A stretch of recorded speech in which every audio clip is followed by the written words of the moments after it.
This is it, what? Fettuccine with the team, we getting lit. What? Got it rolled up, now who really tryna hit? One, puff, puff, then we pass. Then we pass. Then we pass. Wow. We are back. Look at them kids, man. Look at the kids. Out and about. The churns. Chilling and villain. They back. You know what I'm saying? You know what I'm saying? Wheeling and dealing. You know what I'm saying? Trapping and snapping. You know what I'm saying? My ears have been getting bombarded lately. They have. Yeah, it's a lot going on. Every time I'm on the subway, you know, people like to walk around with their little pellets, their little bullets, their little pills. Right. And they just want to play their music out and about for everybody to hear. I'm sick of it. Do it.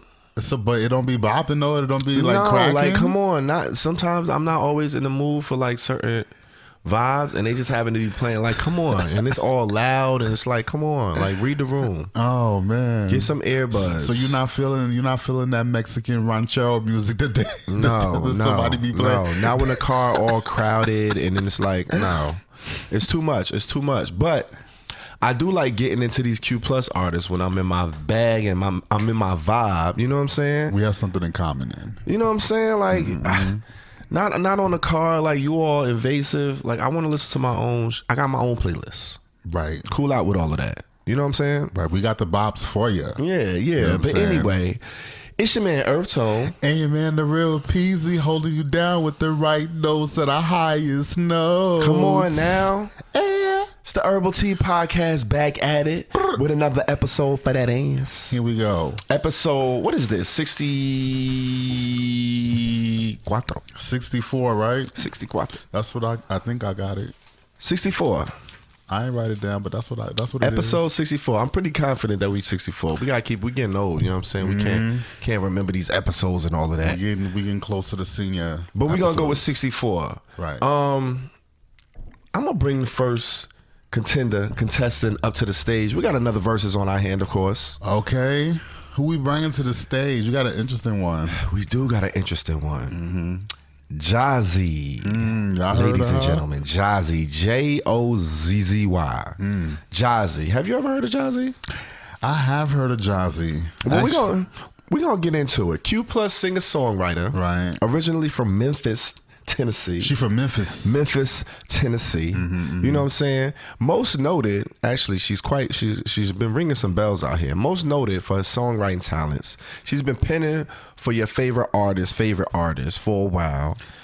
In fact, she penned the Old Town Road remix verse for the one and only Billy Ray Cyrus. She sure did. I mean, it's pretty big business if you just sit and think about it, let that digest for a little bit. Yo, she's set for life. That's not light. She's set for life. That song was #1 for a record-breaking 19 weeks, let me remind y'all. For a while. And that song is certified diamond. Come on now. Still racking up plaques, millions and millions of plaques. So everybody involved in that absolutely can retire. They're good.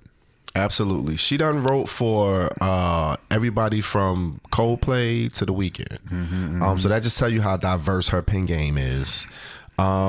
She recently signed, pretty much talking about, you know, making a name for yourself and coming into your own. She recently signed with the one and only P. Diddy. The one and only. He launched Love Records, which is supposed to be an ode to the, you know, the old school R&B that we grew up on, that hip hop R&B soul that we grew up on.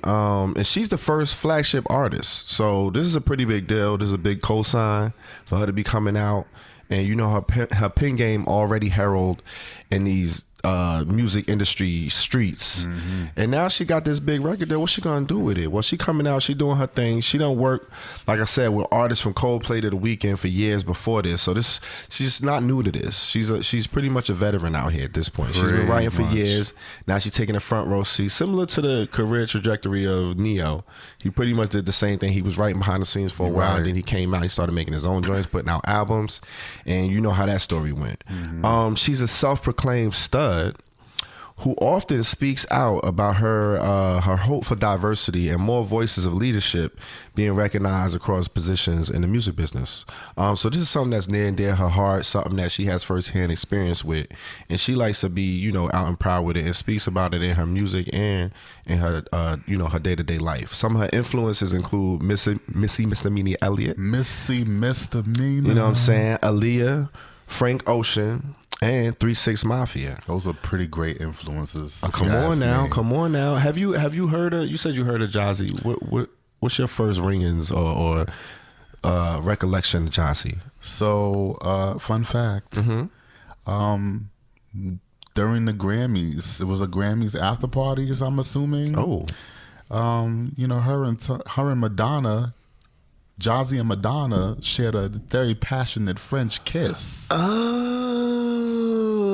That's who that was. Mm-hmm. I heard about that. It was Jozzy that was getting that. Okay. She was on the receiving end. She was on the receiving end. Madonna always always kisses somebody new. She always kisses somebody's fucking body. Okay. She is popping up and kissing somebody. She is. Okay. But it was all good. It was like they was definitely both in the moment.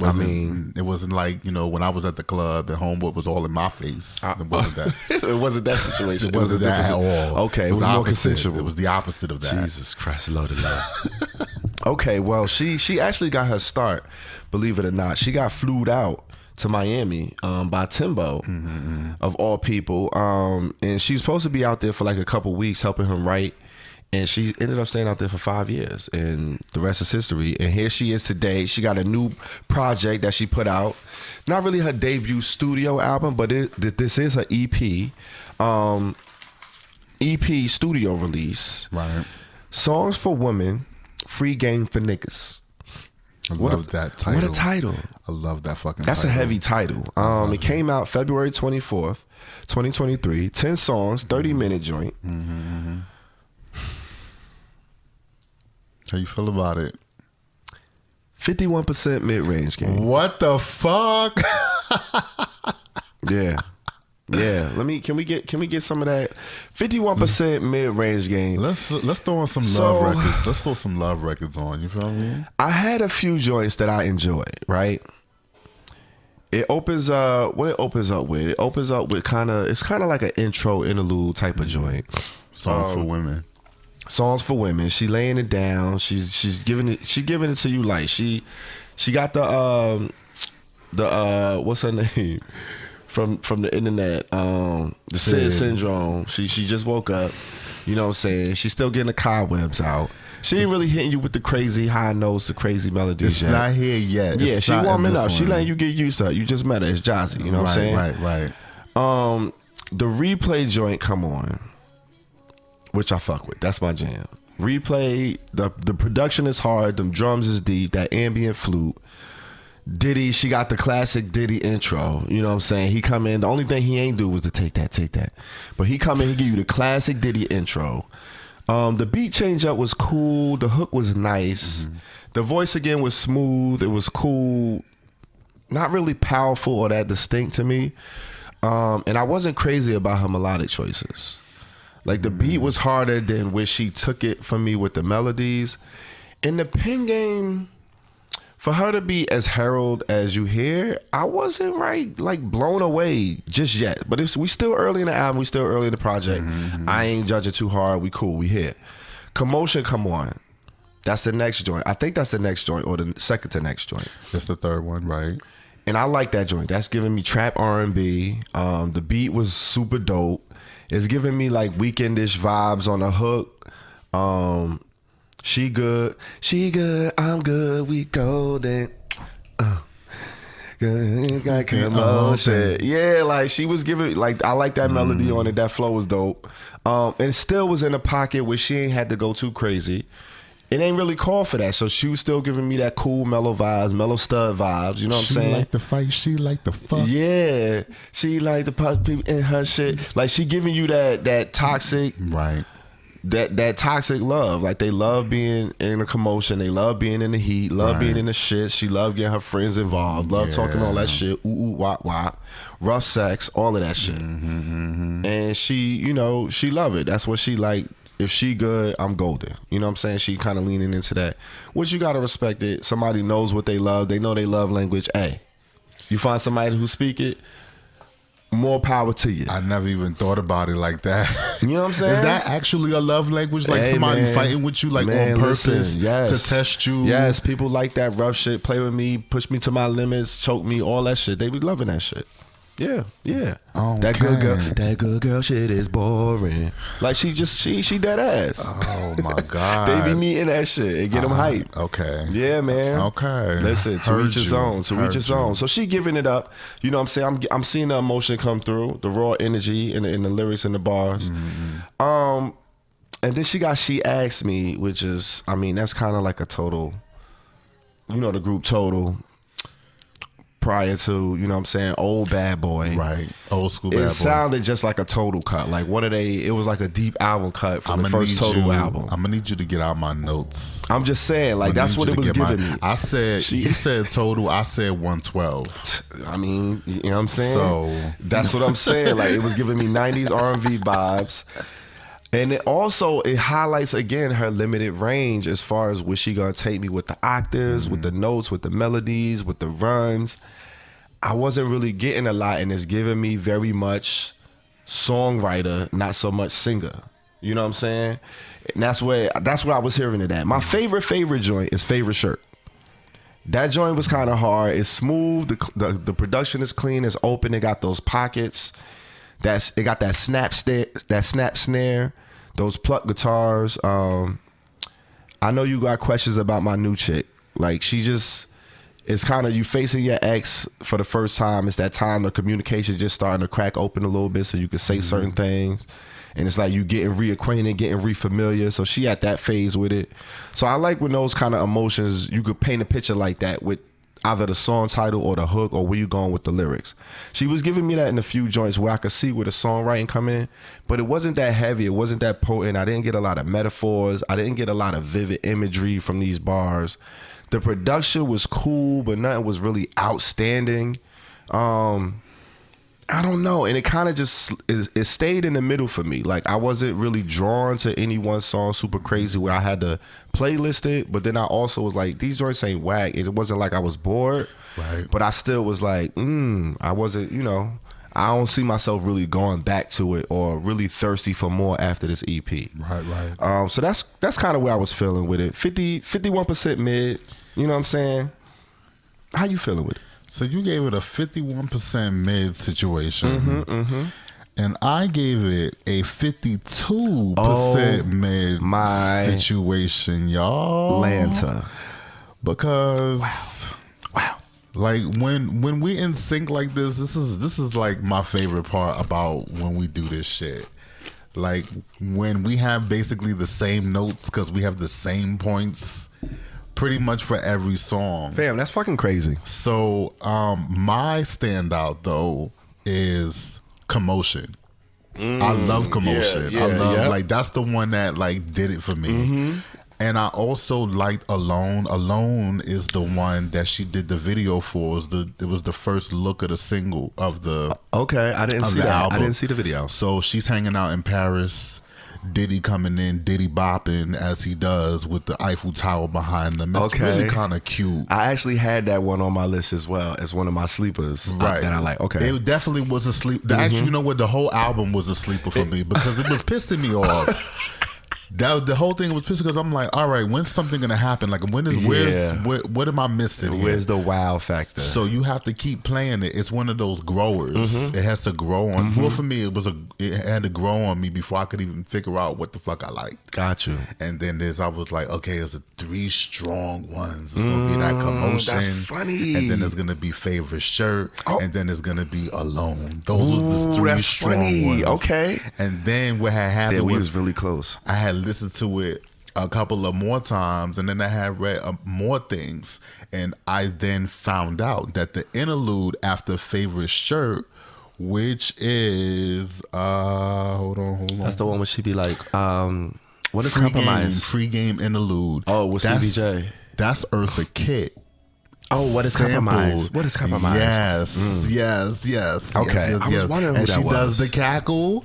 That was from the viral shit that happened with her maybe like a year or so ago. But anyway, she got like the fact that she did that, the fact that she was able to get that audio, because you know the way it works is when you sample, you have to clear the musical, you have to clear you have to clear whatever you're sampling from whomever. And this is Eartha Kitt we're talking about. She's gone now, she's going through her lawyers and whatnot, her estate, and so she put that on there. And I thought the words, like what she got captured in there, was a great way to sum up like how you approach women, because she's saying it's songs for women, free game for niggas. Yeah. Sometimes niggas don't pay attention to what women want. They think they could just walk up to a female and say whatever and she gonna do. And some females operate like that, but that's not everybody. Yeah. So, you know, the Eartha Kitt interlude was like, okay, what do I need a man for? Like, what do I need? What do I need companionship for? What do I need? What are you bringing to me? What are you bringing to the table for me that I don't already bring for myself? I'm not gonna compromise for you. You gotta be adding to what I'm doing. And that shit lit a light bulb in my head. I'm like, bitch, that's what the fuck I want out of life. So shit, I guess I'm a bitch. I'm a real woman, okay? Yeah. You know what I'm saying? I've been that bitch. But Come on now. So, you know, those are the type of touches that elevate the album for me. But still in all, I'm kind of with you. A lot of the songs don't really like move me or excite me, neither lyrically nor musically. I did like She Asked Me? Yeah. She Asked Me, yeah. She Asked Me. I kind of did like the whole old school bad boy total 112 bop. I wasn't mad at it. But yeah, the music didn't really blow me away, and she didn't really blow me away with lyrics like that either. Yeah. But it's still a great sounding record, and you got Diddy behind you. He sees something in you. The music itself feels like she just starting out. She definitely got a great foundation. So yeah, we definitely want to see what Jozzy bring in the future. So 52 for me. Absolutely. And she repping for the fam. You already know what it is. Shout out to her for that. I mean, you got producers like Stevie J, Diddy, Cardiac. Yeah. I mean, you know, she got some names behind her. Yeah, you pretty much good to go. But 51% mid on this, and you got a 52% mid on Peasy, and combined for 103. So that'd be a 55. A 51.5. 51.5. Right there. Straight down the middle. Right, you know what I'm saying? And that's pretty much, I mean, that's crazy how on the nose that was, right? I mean, like, it really was. Wow. Yeah. Okay. All right, well, who we bringing up next? Shout out to Jozzy. Shout out to Jozzy. Next, bringing to the stage. This one's a special one. And I'm going to break this down. Uh-oh. Okay. So the next one that we bring into the stage is Bob the Drag Queen. Come on, Bob. Bob the motherfucking Drag Queen. And this was special because once upon a time not long ago, we had filmed a sketch version of this episode, I guess. It was going to have to go down. Scratch. We were scratching this, and this was the person we were reviewing, and we were reviewing one of their songs. Okay. So this time around, they have a project that they have released, and we're reviewing the whole project for you. But before we get into that, let me go ahead and break down some things about Bob the motherfucking Drag Queen. Come on, Bob. Let's get that joint on. Let's get that joint on. Let's throw it on. Let's throw on the first one. Hold on. Bob the DQ. Throw on that cypher joint. All right, Georgia born and raised drag queen, comedian, actor, activist, musician, and reality television personality, best known for winning the 8th season of RuPaul's Drag Race, and is the first black drag race queen to reach 1 million IG followers. Originally known as Kitten with a Whip because they used to perform with a 9-foot bullwhip. And then they changed their name to Caldwell Titty Q. Okay. Caldwell is their government name, and Titty Q is a play on the initials TDQ, the drag queen. Okay. And then changed the name again after they were doing a show, and and had a running joke going on, and Bob the Drag Queen was part of the joke, so it stuck. That's the one they stuck with. Well, there you go. So they first started releasing music not too long after they won that 8th season on Drag Race. Their first single was Purse First. It was in 2016. And then they kind of been dropping singles here and there throughout the years, which brings us to the current situation. Fun fact. Right. Speaking of, doing drag and doing music, Bob the Drag Queen has been doing comedy for 14 years. They've been doing comedy. I mean, that's stand up. That's kind of crazy if you think about it. That's a long running. I mean, you pretty much consider the vet at that point. 14 years in the game doing stand up. All right, go ahead, Bob. Copy. Shout out to Bob the Drag Queen, and the comedian in definitely shows. So we'll get into that. Their project that we have in front of us is called Gay Bars. Gay Bars. It is released in February 10th, 2023, the year of our Lord. And it is 6 tracks long EP. And I gave it a 30% Reggie. Bring Reginald Jones out. 30%? 30. Wow. Wait. 30 Reggie. And he was teetering on I was going to mid. say, He was teetering on mid. Huh. But we're going to give him the But Reggie. you gonna go to the, okay. We're just going to give him the Reggie. It's still 30% though. Okay. That's what we're doing. We'll go on and get into it. All right. So, first of all, I don't see any of these songs going in the Great American Songbook because a lot of them, here's the problem with drag queens rapping. Oh, shit. Shit. Okay, drag queens, when they rap, are inherently going to be handicapped by the fact that their emphasis is going to be more on performance and getting a punchline out, but in a comedic fashion or in a theatrical fashion or in an exaggerated fashion, which is everything that Mr. Bob the Drag Queen is doing and brings to the table. He has a great... He does not, scratch that. He does not have a good rap voice. Rewind. Because when you listen into your favorite rappers, part of the appeal is how they sound on records. Bob the Drag Queen, when I'm listening to the records, does not have a great rap voice. When I'm talking about great rap voices, Biggie comes to mind, Jadakiss comes to mind, Jay-Z does not come to mind. Jay-Z has always had a really squirrely, high-pitched rap voice, but it's just what he says that kind of makes up, and the swag. Bob the Drag Queen don't really have that going for him. He don't really have swag going for him. He has comedy swag, so everything he says, like I said, it sounds like it's a punchline that he's preparing to give on like a stage, a comedy stage. Stand up. Right. So the Cypher is probably the best track on it, on the EP, to my opinion, only because everybody else is out rapping the fuck out of him. More or less. You know what I'm saying? And Bob the Drag Queen is giving us punchlines like I will Tapatio. What's the punchline? Though I'm not a I don't know Spanish, but I will Tapatio. Some shit like that. Exactly. That's exactly the line. Yeah. Yep. There's that. Bitch Like Me was enjoyable. Because it's ridiculous. It's a very ridiculous song. It is ridiculous. Kmart dress, Kmart dress. And so it is pretty ridiculous. When he hit the Transformer line, I died. Oh my God. I died when he hit the Transformer line. Like every time, it just caught me out of I'm washing dishes while I'm listening to it, and it just caught me off guard. Smash you in the back of the head. Like, that's funny. Transformer. You know what I'm saying? So that, there's a little bit of value in that, but it doesn't have replay value because it's not like I'm gonna come back and like I need to hear this song. It's like, oh, this is kind of funny. Yeah, you know what I'm saying? Saucy Santana should have been on Booty for me because Saucy Santana is a serious rhymer. He's not all that great either. he has some of the same things that drag queens kind of struggle with when he raps too. But it would have been great to kind of see their dynamic, because Bob the Drag Queen is rapping like with a kind of comedic edge, and Saucy Santana takes itself just a little bit more seriously. Yeah. So it would have been crazy to see what that dynamic would have been like. But Saucy Santana not on the record.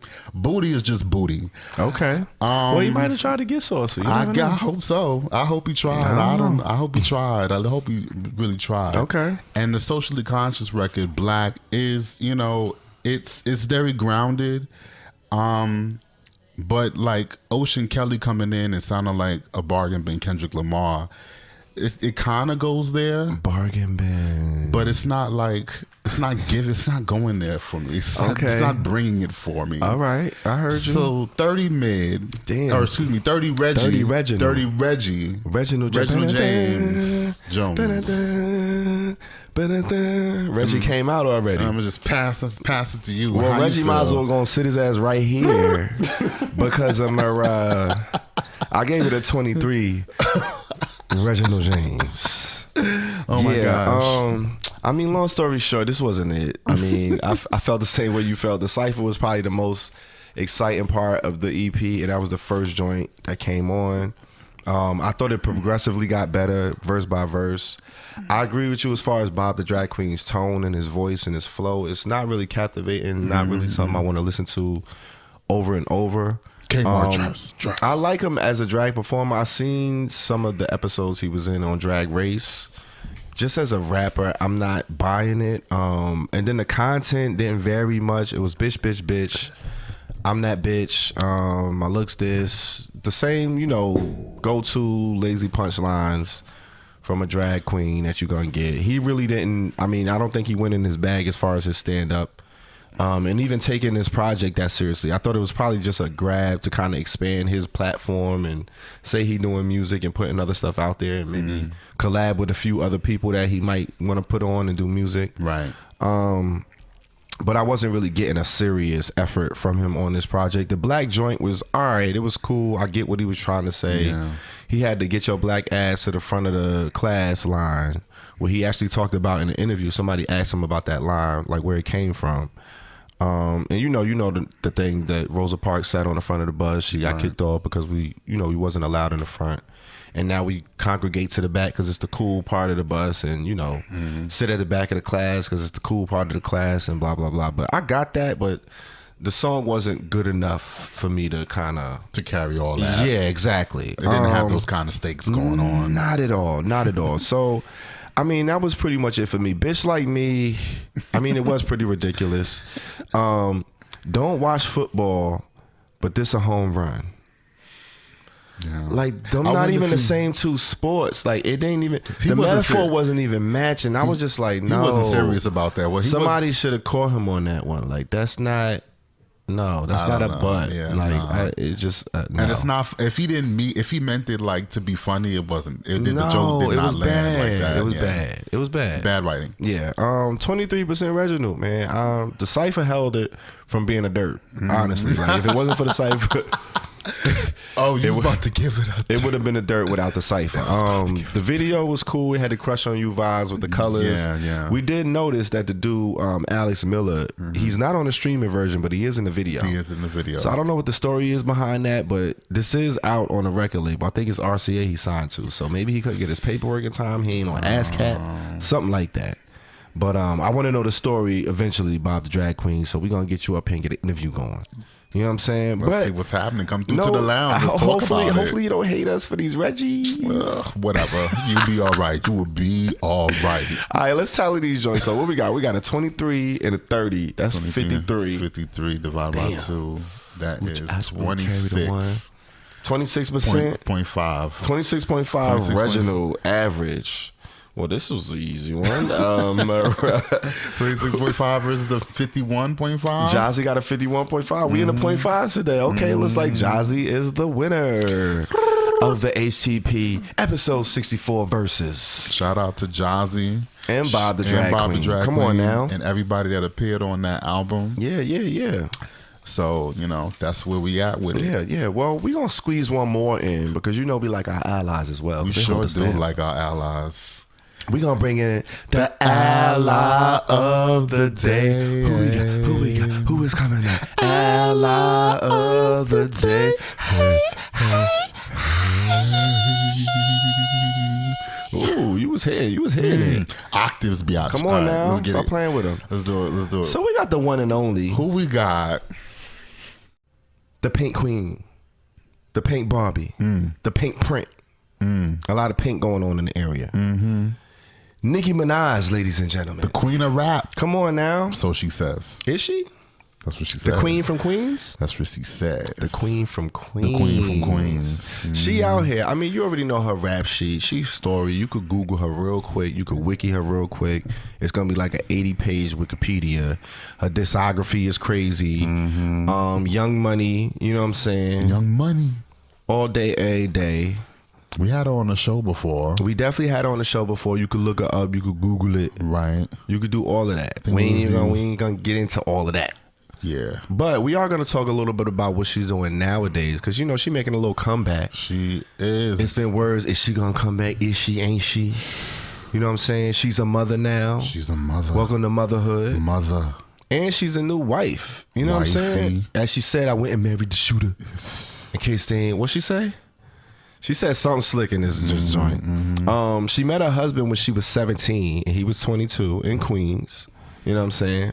And she was hesitant to show him the Freaky Girl video, believe it or not, because, you know what I'm saying, she's still Nicki Minaj. She's a mother, but she's still Nicki Minaj. And she can't come out and do watered down Nicki. She said she don't believe in that.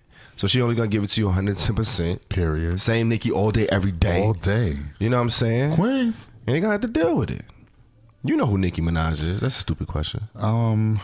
I kind of know who she is. Kind of, just a little bit? Anyway, no. I'm a full-on barb, y'all. Are you a barb? Let's get it together. I was going to ask you, are you a barb? I'm definitely a barb. You got your barb card? I definitely have my barb card. Okay. What I'm not going to do is I'm not going to sit there and go on Twitter and hate on motherfuckers that's not in the Nicki camp. Okay, so you're not one of the angry barbs. I don't got nothing to be angry about, bitch. I'm living good. We good out here. What the fuck? Too grown. There's some aggressive barbs out there. Y'all kids, y'all take care of that. What y'all won't do is y'all won't come for me because I'm gonna speak truth to power. Here we go. Okay. Fun fact.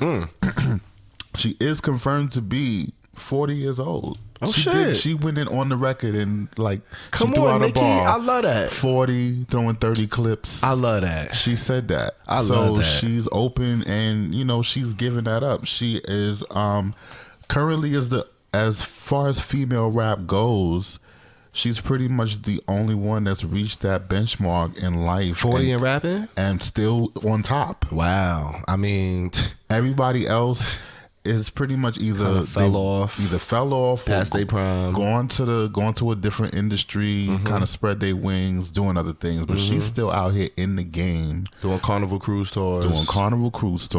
No, not her. The old. Doing Carnival Cruise, you know what I'm saying? But she do be at Carnival though. She be at Carnival. She be at the Carnival in Trinity. Of course. Right. She be doing that. So of course.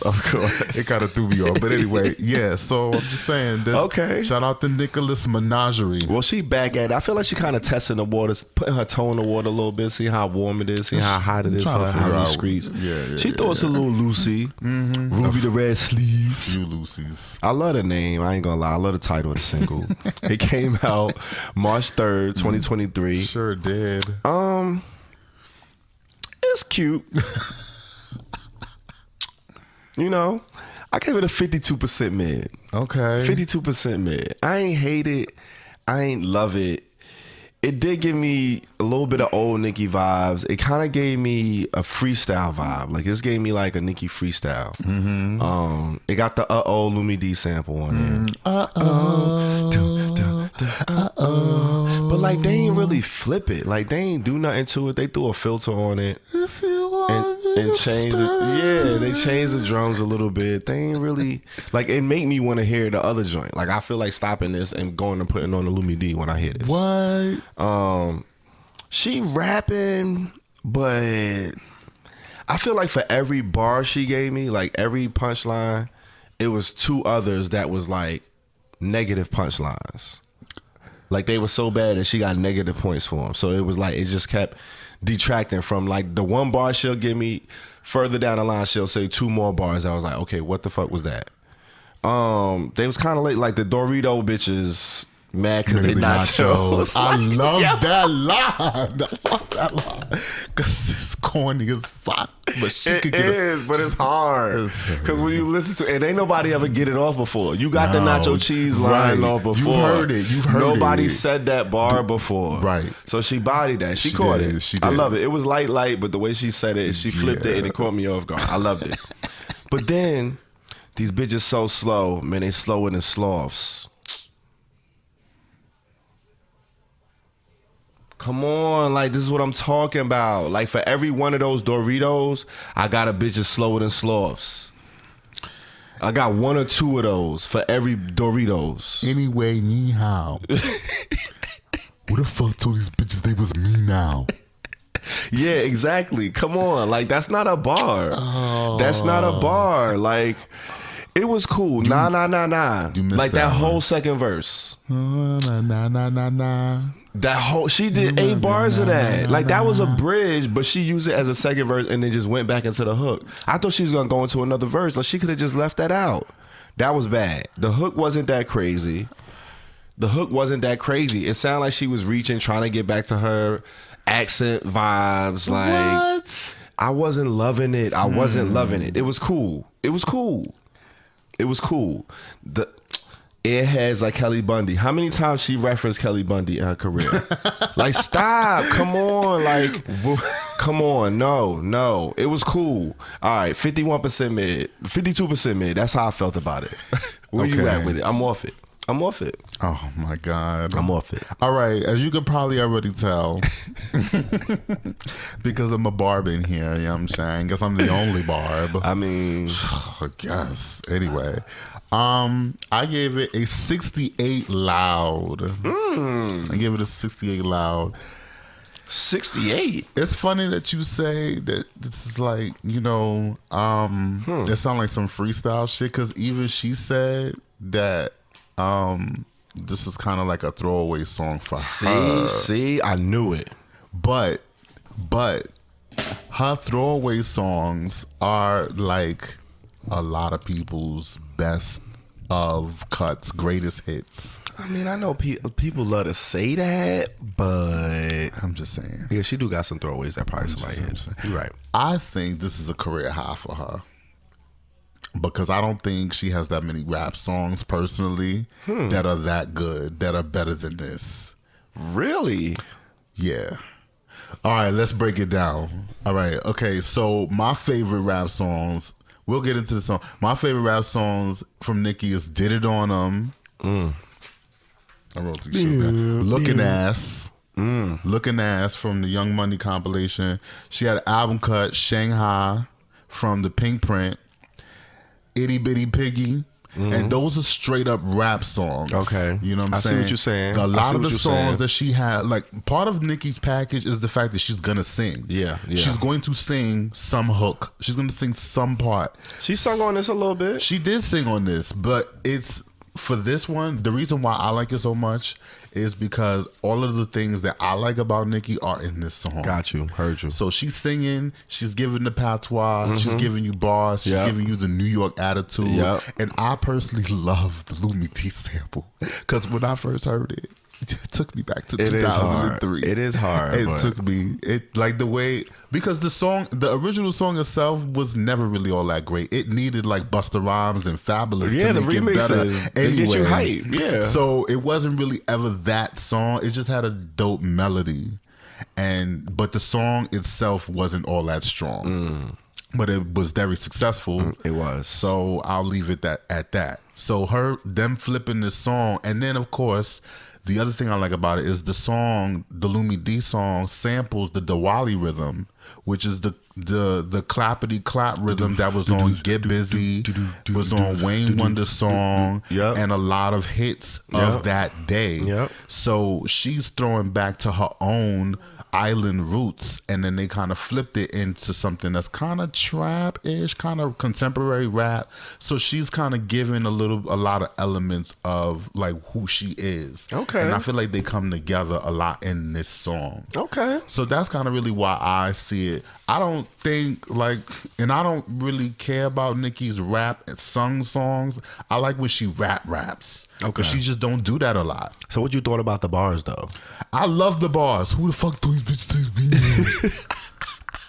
You know what I'm saying? Hold on. Let me see. Hold on. I pulled up the lyrics.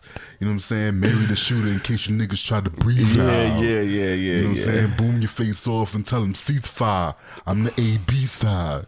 700 on them horses and we fixing the lead. I don't fuck with horses since Christopher Reeves. She was going after Megan Thee Stallion. We already know. So, you know what I'm saying? I fuck with some of that, like, them basic ass bars that she be doing. Like, I've never really thought Nicki as, like, the best rhymer. She's not there.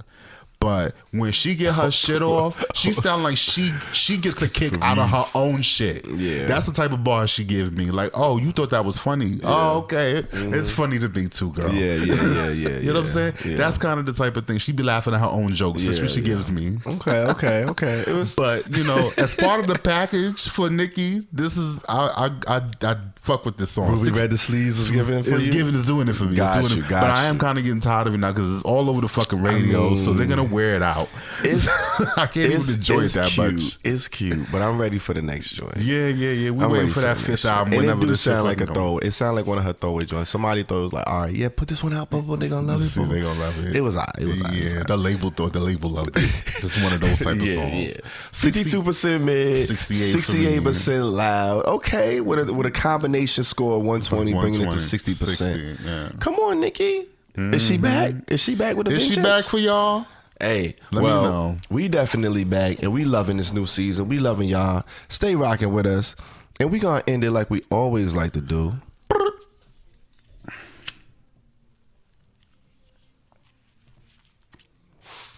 On the motherfucking high note. This is it. What? Fettuccine with the team, we getting lit. What? Got it rolled up. Now who really tryna hit? One puff, then we pass.